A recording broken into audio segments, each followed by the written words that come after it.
We can be better listeners. Today, we're going to learn how to relate more effectively with author Dick Fetzer. We're going to learn how to relate in ways we never thought we could. At home, in our places of worship, at school, in the workplace, everywhere we go, even with strangers. Welcome to Know and Grow. This is Bonnie Wiley, wife, mother, follower of Jesus, called to ministry, doing what I love most. And we are so excited to have Dick and Joanne Fetzer on board with us today. Dick is the author of Please Listen to Me, The Christian's Guide to Reflective Listening. And we knew Dick many years ago and his first wife, Sharon, and they became such dear friends. She passed away, sadly, with cancer, and Dick married Joanne, who is also a very dear friend of ours. Welcome, Dick Fetzer. Hey, it's good to see you guys. Good to see you, See you, Bonnie. Bonnie. They moved from Pennsylvania and they lived in South Carolina for a while and now make their home in Tennessee. So, Dick, could you just introduce yourself? Tell us a little bit more than what I just said and introduce Joanne as well. Um, my name is Dick Fetzer. I am one of 5 boys raised in the hills of Pennsylvania. And I was a teacher for 35 years in the elementary level. And eventually I did retire from that in 2002. And then I went to a small university in Clinton County called Lock Haven and taught there for 11 years.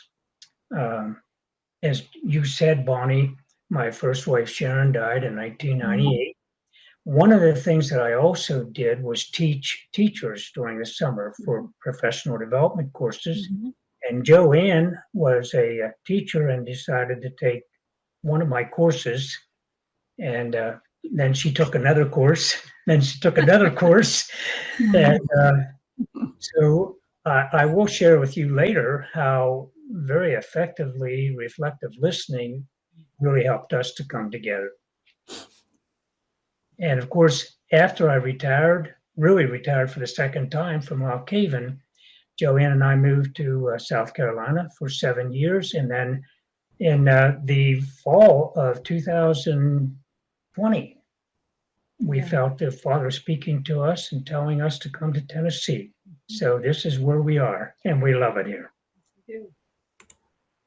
Well, thank you for that. Dick, you tell us that in your late 20s, you had 2 events that significantly impacted your life. Can you share about those, please? Yes, Bonnie, the first thing was that in the spring of 1992, I received Jesus Christ into my life. And I cannot tell anybody in words how dramatically that has changed my life. That is still the most exciting thing that's ever happened to me in my life. And as I started really walking with the Lord, I was invited as a 6th grade teacher to a series of seminars on helping us to be better, just relating to our students, understanding our students, and all those things. And at one of those sessions, the professor started explaining to us about listening. Now, I will tell you, as soon as he started telling us about listening, I thought, no, this doesn't apply to me. I'm already a good listener. I ask a lot of good questions. And after I ask all these questions, I give people a lot of good advice. Now, they may not take it, but that's their problem. I'm good at it. And I kept listening. And the more I listened, the more I found out I was not a good listener. And fortunately, after that teaching session, the professor had us sit in groups of 3. One person was to speak, second person listen, and the other people were to help assess the listening skills of that individual who was listening.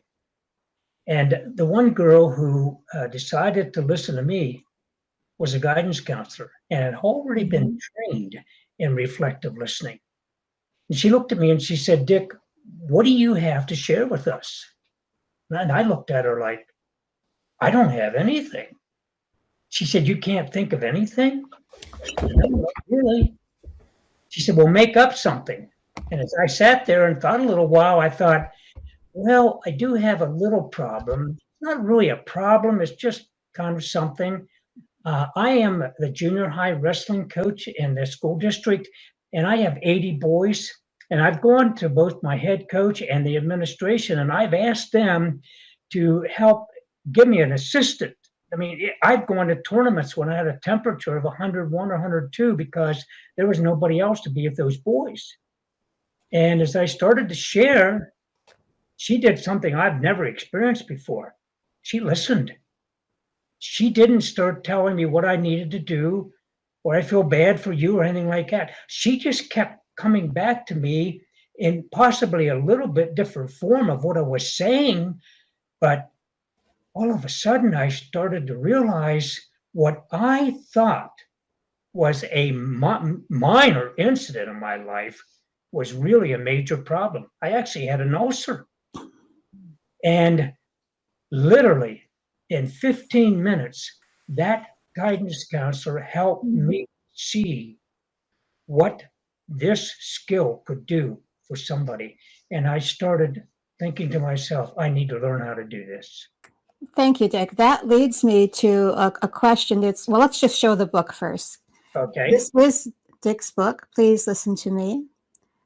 And on the back, at the top, it says, many people are crying out for someone who will listen and understand them. Here in these pages are helps for learning to be a reflective listener, getting to the heart of another person's longings and needs. Dick, can you elaborate on that a little bit, please? Yes, I can, Bonnie. First of all, I started teaching this skill to teachers because I thought it was very, very important. And that's where Joanne came in. That's one of the courses that Joanne took. Mm-hmm. And now I'm jumping ahead because I want to say how Joanne and I came together. She took a number of my courses, and a man by the name of John Wiley also took one of the courses. And he said to me at the end of one of the courses, I think there's some person that you need to sit down and listen to sometime. And I said, who's that? He said, her name is Joanne. I said, okay. So actually, that was the end of the course that John had taken with us, and Joanne took second course. And during that second course at lunchtime, one time, I just sat down and I didn't even tell her that John suggested I listen to her. Let me just interrupt a second, Dick. We have said this many times.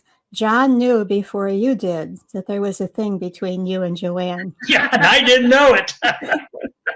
I mean, I was very impressed with Joanne, but I didn't know it went as deep as it did. Too busy teaching. That's right, I was too busy. But when I sat down and started to listen to her, I realized that I helped her to see something that she needed to change in her life. I didn't tell her that. She looked at me and said, I need to change this. And that was a relationship with somebody else. And I thought that was pretty much the end of the discussion. And yet she kept communicating with me. I kept communicating with her. She took a third course. After she took the third course, she invited me to her school. But before we went to the school, we decided to have lunch. That lunch lasted 3 hours. And during that lunchtime, the father spoke to me and said, she's the one. And I looked around and I said, I'm not even looking. And from that point on, I started to pray the next week, and Joanne and I came together, and she started sharing with me. And as she was sharing with me, I just came right out and said, you need to know I'm attracted to you. To make a short story even shorter, that was in September. We got married in December. So. Wow, that's cool. Yeah. Love to hear those stories. Yes. It doesn't get old. No, it doesn't. No, it doesn't. Yeah. Now, because of our relationship, after we got married, we started a ministry called People to People Ministries, and we would go to churches. Actually, Joanne even joined me when I was teaching other teachers throughout the state of Pennsylvania. in professional development courses. But we realized that the 2-day seminar, we would go on a Friday night, teach people why it's hard to communicate, and then we would teach them how to communicate on Saturday. We knew that that was just an introduction and we needed something else. So at that point, we started to write the book. Mm. And we published the first copy of the book in 2008, hoping that people would be able to follow up with that. But the bottom line is we have been together this coming December, 24 years, and we have seen so many people who are hurting and they have no one to listen to. And that's our compassion. That is so beautiful. Okay. People just need a listening ear, don't they? I think there are a lot of people who have so much to say, but there's no one they feel safe telling what's Right. in their heart. Mm-hmm. Dick, Exactly. I'd like to ask you, in all this experience you've had and all the teachings you've done and writing the book and everything, what are the biggest hurdles for the listener? And then what are the biggest hurdles for the speaker? Okay, let's go with the speaker first. Okay. Bonnie, you touched on a very, very vital point. Many people don't even know how to begin to share. Now, let's go back to my situation with that first experience. I was convinced by other people that that wasn't a problem because they kept telling me that's not a problem. Every time I would go to the administration, they would say, well, you're doing a fine job. But nobody really would hear what I had to say. And it was very frustrating, and to the point where it was actually affecting me physically. Mm-hmm. And so that is the main thing. Many times, number one, they don't feel that they can share because we'll explain a little bit later why that's difficult for them. But the other thing is they're not even aware. Tell you an example. Actually, 6 months after I had gone through that training at Lock Haven University, I happened to go to a camp, or actually a conference through our church, and they taught on reflective listening. This time I was the listener. And the woman started out by saying, how can I convince my friend to be able to face the fact that she's dying of cancer? I didn't answer. I just reflected. And after a while, she just simply looked down at a period of silence and then looked up to the rest of us and looked around and said, it isn't my friend who's denying her death. It's me. Mm-hmm. And she said, I am going to stop on the way home and tell my friend and ask her to forgive me. And that really helped me to see the power of that. There she was, convince her friend, no, this isn't going to happen and everything. And she realized during that moment of silence that she needed to come alongside her friend and be there with her. Wow. Now, as far as the speaker, the biggest challenge for the speaker is exactly what I started out by saying. I thought I was a good listener. We're going to talk something about the stumbling blocks, but I'm going to mention two of them right now. The first one is we ask a lot of questions. Why do we ask questions? So we can hit you with a second stumbling block. We give you advice. And that's exactly what a lot of people do. I cringe when I'm around people and I hear somebody bring something up and right away somebody tells them what they should do. And you can see on that individual's face, oh, well, I'm done. They've told me what to do and I've already tried that and it doesn't work. So those are the two things that I think need to be addressed right up front. And thank you for giving me the opportunity to do that. Well, now that you've started mentioning the stumbling blocks, so you have 10 in your book. Yes. And again, this is, please listen to me. The link is in the description underneath. And you can also go to my website, Know and Grow for Life, number 4, knowandgrowforlife.com. And you'll find it there too. You can just click on it there or just click on the link underneath. Now, let's go on into some of those other stumbling blocks. Well, I'm not even going to refer to the book. Now, by the way, the copy that I'm showing you at this time was actually published through KDP. and it's on Amazon, and it was published in 2020. And the information in here is a little bit different because we updated things, but I'm going to go to page 24 in this book, and I'm just at random. I'm going to jump into a couple of them. Number 4, I've already mentioned 1 and 2, basically asking questions and giving advice. Now, number 4 is a stumbling block that I've heard people use so many times. As soon as somebody starts to talk or share something, the listener or the supposed listener will say, I know exactly how you feel. Now, by the way, as soon as they do that, then they go to number 5, which is self-editorializing. See, once I've told you that I know exactly how you feel, then what I have to do, I have to explain to you why. And then that takes us to the others. But I would say those 4 are the most critical, and there are 10, and I would definitely encourage the people I encourage them to get my book, not because I wrote it. I encourage them because I'm going to tell you it will affect your relationship with other people in an extremely positive way. That's all I can say.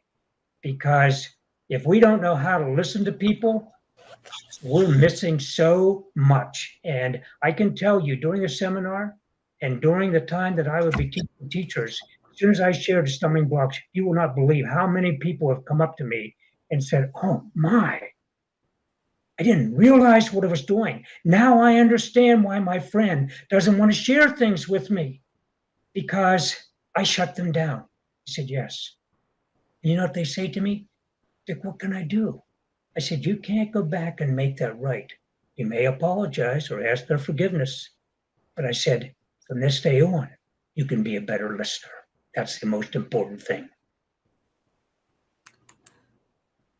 Dick, one of your chapters is Silence is Golden.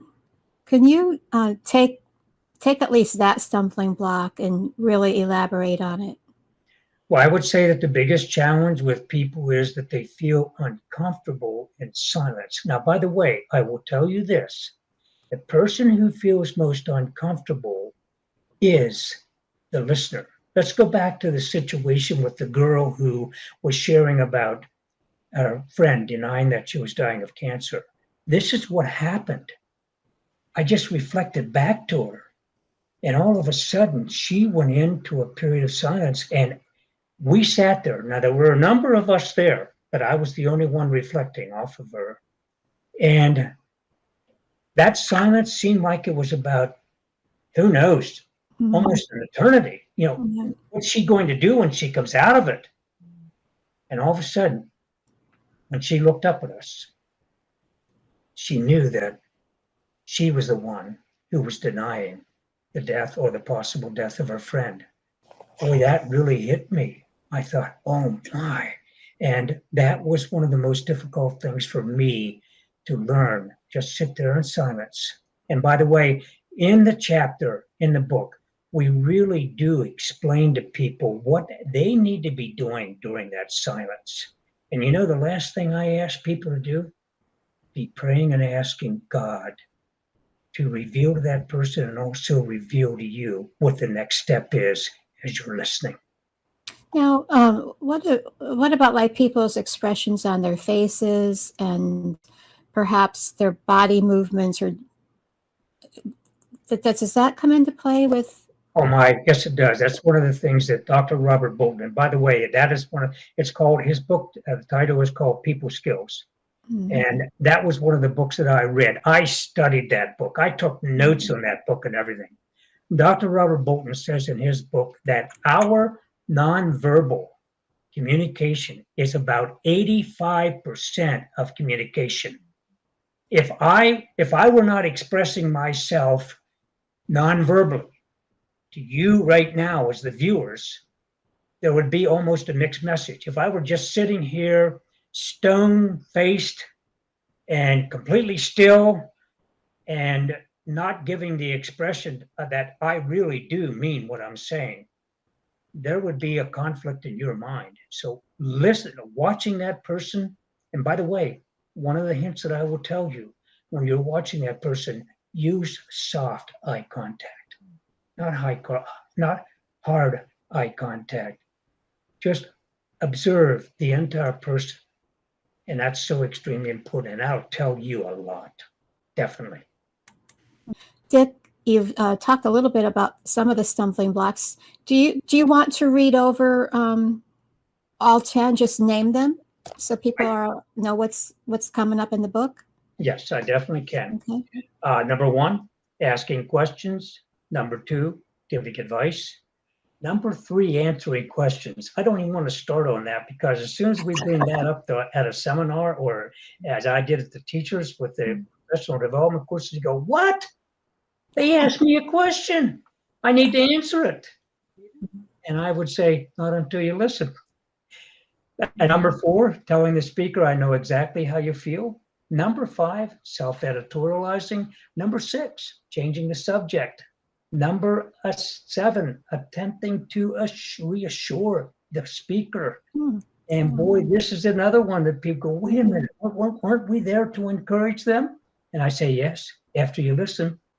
And number 8, pretending to listen. Number 9, not attending the speaker. And number 10, not providing the proper physical setting. And Bonnie, I will add to this that Joanne and I in the book spend a lot of time helping people to not focus on not doing these. We focus on what can you do instead of these stumbling. Very good. That's very good. Okay, now that we've heard all of those titles, man, it makes you really want to read the book. Can you give us an example, like you and Joanne, like do a little role play about what poor listening skills look like, and then how it would look if you're doing it in the right way, more according to your book. Would you do that for us? Yes, we've already talked about something, and I do want you to know we're going to shorten this a great deal because of all the other matter that we want to deal with during this video. If I were listening to Joanne in reality about this, I would probably spend far more time. And by the way, I do want you to know that we have produced a video and we have a limited number of copies of it. It's about 2 hours, but it reinforces all the things that are in the book. In this video, we take a lot of time to help the people see what a poor listening skill is and a poor listening session. And we also teach them what the same session, dealing with the same information, but this time I listen. And we really try to have that available on this. It is available so people can see and how it's modeled. I think that's so important. So at this time, I'm going to actually relocate myself a little bit more because the first thing I'm going to do is I am not going to listen. I want you to know that up front. And then after we do that, then I will demonstrate how to listen. So Joanne, I'll start. Hey, Dick, do you have a minute? There's something I'd really like to talk with you, something that's sort of on my mind.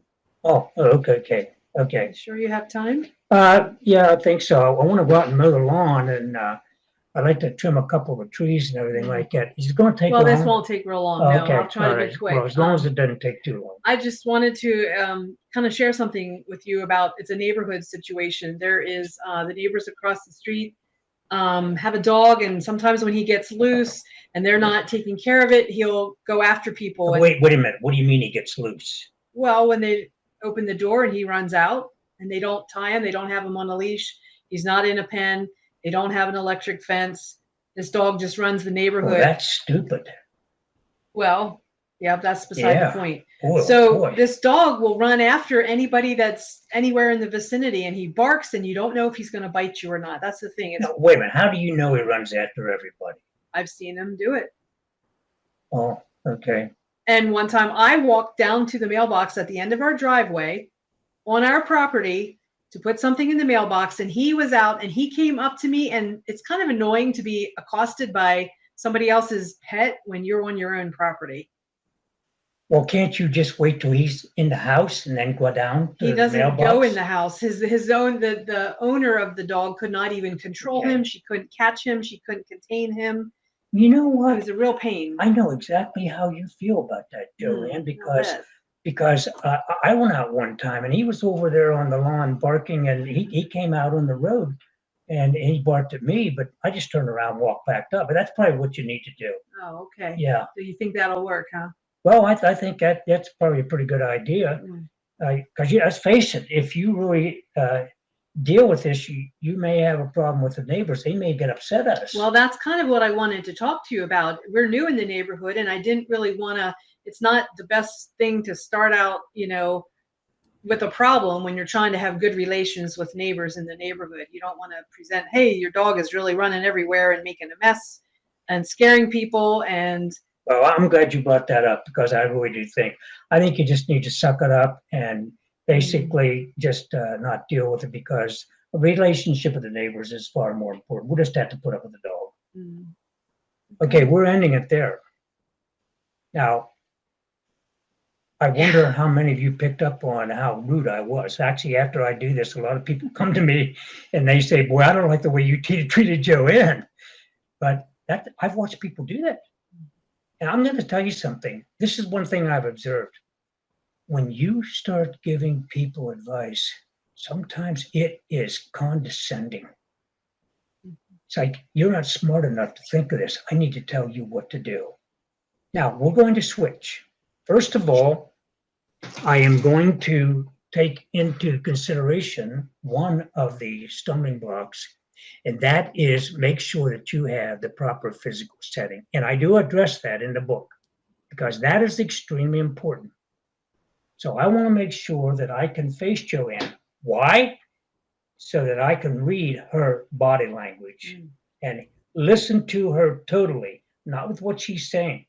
If you notice in the previous very poor listening session, I was basically concentrating on what I wanted to say.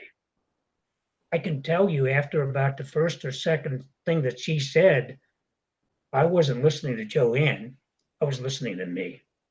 And I have seen this over the last, by the way, folks, it's 50 years for me that I've experienced this. Thousands of people, and I have seen this over and over. Now, you start again, please. Hey, Dick, I was wondering if you have a minute. There's something on my mind I'd like to share with you. I definitely have the time. Appreciate that. It's about the neighbor's dog. I was walking to the mailbox the other day, and he came after me. He was out. He's not always out, but when he is, he's unrestrained, and they have no control over him. And the lady looks helpless, and she doesn't know what to do. But it's not a good feeling to walk to your own mailbox and have somebody else's dog come and almost attack you. I mean, he didn't bite, but you don't know for sure if he's going to bite. You think he might bite, and what do I do? There's kind of a fear, and he's just a little dog, but he's a nuisance. So you're really concerned about what the dog's going to do to you when you go out to your own mailbox. Yeah, if he's out, I can't walk anywhere unless you're carrying a stick. I guess that might help. But it's a problem because I'm trying to have good relations with the neighbors. And the first thing I want to say to them, being new in the neighborhood, is not, your dog is on my property, could you please, control your dog? Right. Although that's a valid concern, it doesn't seem like that's a great way to start a relationship with somebody you don't know yet. It sounds like the relationship with the neighbors is very important to you. It is. And I don't want to get off on the wrong foot, but there's this dog and this issue that really is a problem. And let me tell you something else. Yesterday, another woman in the neighborhood was taking a walk, and she was pushing a small child, like a toddler, in a stroller, and this dog came after her.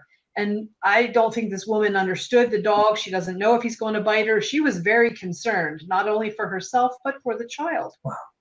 And I watched this all from my property inside, and I was like, this is really a problem.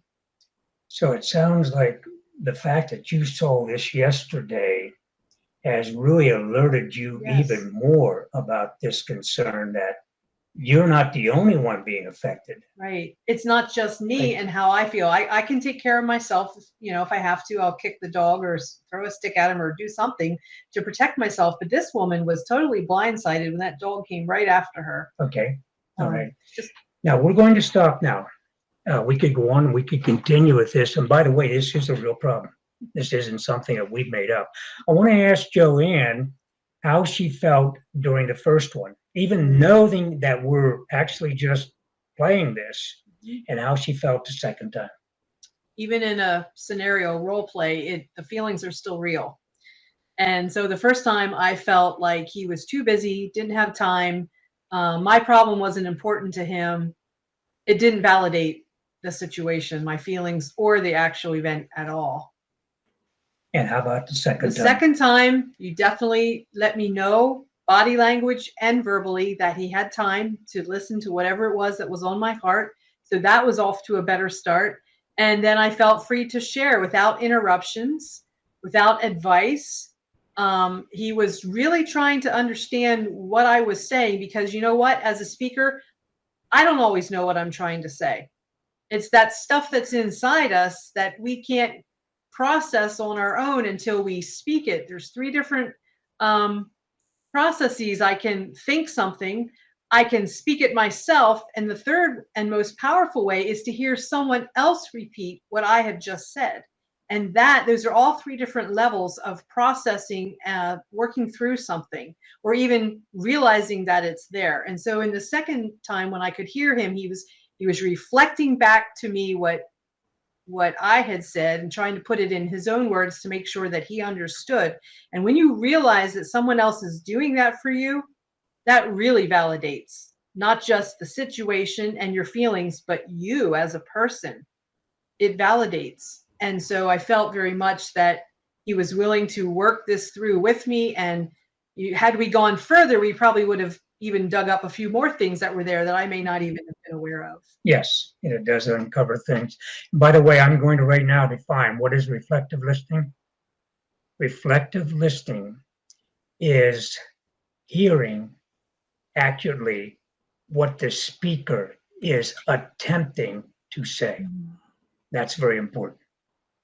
It sounds to me like a lot of people aren't even looking for a solution. They just need to talk, and in that they're talking, they process. It's them processing and arriving at perhaps their own answer, or just taking them to another level where they can do that. Exactly right, Bonnie. Mm-hmm. That's exactly right. Wow. Yes. This has been great, Dick, and you'll find so much more in his book. But for right now, I'd like to know, Dick, where can, besides the book, and it's on Amazon, is it anywhere else besides Amazon? And what other resources do you have, or places we can find out more about you and your book and your teachings? At this point, I turn this over to Joanne because she basically is she's the clerical part of what's going on here. And by the way, I want to say in the book, I really do identify Joanne is the one who edited the book, and she made my gibberish make sense. And I want to give her all the credit in the world. And she's the one who really does the advertising for us. So I'll turn it over to Joanne. I wanted to just mention that this video was one we had done a few years back, and it is not available on Amazon. There are only about 10 copies left, and you would need to contact us directly. We can put an email address for you to contact us if anyone is interested in this DVD on learning to listen. We also have a longer example of good listening and an example of poor listening in this video as well, in addition to all the other stumbling blocks. The book is available on Amazon. It was published by Kindle Direct Publishing. It is in paperback format, just like this. It is also in Kindle ebook format. And Amazon is the only place I know of. You may be able to find used copies on eBay and other used book sites. It was published originally in 2008. Was its first publication. We made some changes after that publisher went out of business, and in 2014. And during the pandemic in 2020, we were able to get it back into print in both formats. This is available on Amazon.com. Just look for the title. And if you're on Facebook, there is a Facebook group page where we kind of post encouragement, quotes from the book, links. Just you can ask questions there. It's called the Facebook group is called Please Listen to Me, And then in parentheses, a Christian guide to reflective listening. If you type that in, it should come up. Okay. Thank you so much. Now, what two parting thoughts would you like to leave with our audience today, Dick, or Dick and Joanne, whichever one? The two things I would like to leave with the viewers is this. Number one, understand that if you are going to be a listener, whenever you start to listen, you have to remember that it's no longer about you. It's about the other person. And we go to great lengths explaining, we use a pen to demonstrate that. And I'm not going to say anything more about it, but we do explain in the book what that pen is significantly a part of what's going on. But the other one, I want to say two things. Number one, because I listen to you does not mean that I agree. A lot of people think, well, I have to tell the person they're wrong. No, you don't. All you have to do is listen. And I'll tell you what, I can't tell you the number of times a person would look at me and say, I know I shouldn't do that. That's all. They have to come to that decision. And the second thing is, I do not have to solve your problem. That's the reason people ask so many questions and give advice. They think, well, you came to me. I have to solve this for you. No, you don't. I will tell you one thing. When my children call me and say something to me, they say, Dad, I know you're not going to give me any advice about it. I said, you're right, because I don't know what you're supposed to do, but I know you do. And we spend a great deal of time in the book showing people, helping people to see and learning ways that they can just be there. Most important thing, walk alongside that person. That's what is so important. And free yourself from all those things that we feel we are responsible for. Is there anything, sweetheart, you want to share?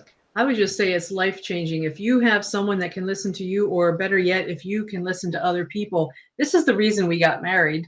I'm sure if he hadn't listened to me that day and I didn't understand that he was trying to understand my heart, and he gave me a safe place to express that and to be who I was, or help me find out who I was, and just validating me as a person, I'm sure we would have never gotten married.